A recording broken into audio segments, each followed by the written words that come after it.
Hey everybody, today I've got a BMW 2015 428i and we need to do the cabin air filter. So according to my information, it is up underneath here.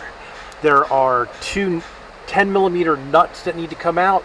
So let me get this panel down and we'll see if we can find the cabin air filter in this thing. Alright, after you take the 10mm nut out here and the 10mm nut out here, then you kind of pry back on this piece to get this piece released. And then there's a clip here, there's another clip here, and another clip here that plugs in here that I grabbed here and pulled down. So now all you have is the auxiliary cigarette lighter and the light, and then this will come out. So let me get this out and we'll take a look, continue on.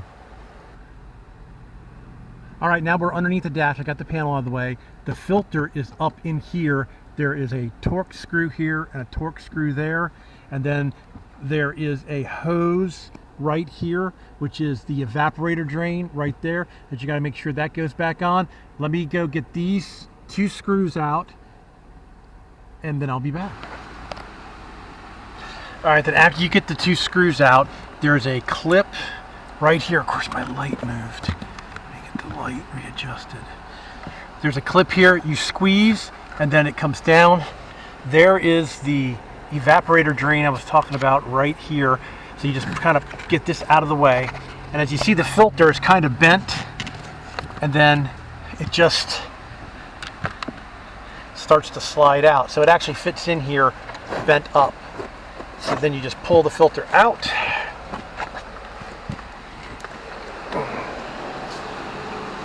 And you want to pay attention to the way it went in. I have the new filter. There's the part number of the new filter. Always double check your part numbers. So here's the new filter.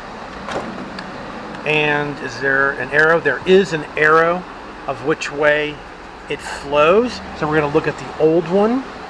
And as you see, the arrow is pointing that way. So we are going to put the filter back in this way.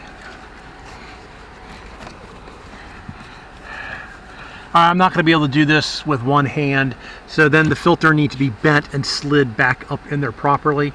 And let me get that in and I'll come back. Alright, so there is the filter slid back in with the arrow pointing this way, I do believe. And now we just take and put this and line it up properly. Oh, and the bolts that hold that on are T20 Torx. Let's see, there's one here.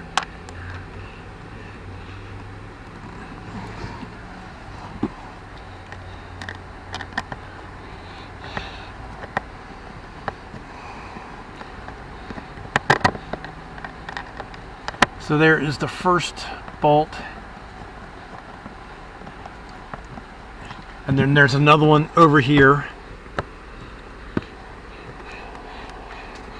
Alright, I don't know why this isn't clipping back in. I might have to push it. I don't think I have it pushed up all the way. This wouldn't clip back in. See how this has a line-up dowel? I did not have that line-up dowel in there, so I had to pull this back down and put it on the line-up dowel. Once I put that on the line-up dowel, the gasket went in properly. It locked here. I put the T20 in here, and I put the T20 in here, and now that's in. Now all I have to do is reassemble the underbelly part underneath the dash. All right, everybody, thanks for watching the bonus footage. Just wanted to show you how even I make mistakes, and I want to show you how to fix it.